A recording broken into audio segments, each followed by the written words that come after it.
வணக்கம் நண்பர்களே. எல்லாருமே ரொம்பவே சந்தோஷமாகவும் ஆரோக்கியமாகவும் இருக்கிறீங்கன்னு நம்புகிறேன். இன்றைக்கி எனக்கும் பாலாக்கும் ஒரு ஷேர்டு ஃபேவரைட் சாங் தான் பாலா நமக்கு பாட போகிறான். ரோஜா ரோஜா அப்படின்ற பாடல் காதலர் தினம் படத்திலிருந்து நம்ம 90s கிட்ஸ் எல்லாருக்குமே ஒரு ஃபேவரைட் சாங் அப்படின்னு சொல்லலாம். பாலாவுக்கும் இந்த பாட்டில் உள்ள மெட்டு மட்டும் இல்லை, அதில் இருக்கிற அமைதி, அழகு, சந்தோஷம் இது எல்லாமே ரொம்ப பிடிக்கும். சரி நண்பர்களே, இப்போ நம்ம அவனோட இதய குரலை கேட்கலாம். ரோஜா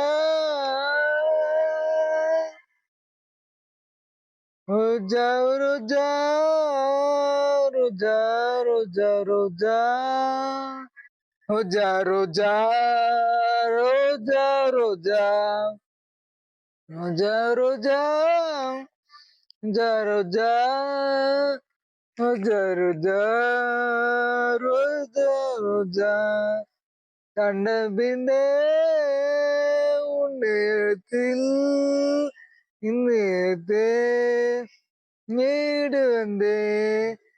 சரி நண்பர்களே, பாலாவோட முயற்சி உங்களுக்கு பிடிச்சிருந்ததுன்னா ஒரு லைக், ஒரு கமெண்ட் கண்டிப்பாக போடுங்க. அது மட்டும் இல்லை, உங்களோட ஃபேவரட் மெலோடியும் கீழே கமெண்ட்டில் எழுதுங்க. உங்கள் அன்பு தான் நாங்கள் மீண்டும் மீண்டும் பதிவில் வர்றதுக்கு காரணம். நன்றி நண்பர்களே. மீண்டும் நாளை ஒரு பதிவில் சந்திக்கலாம்.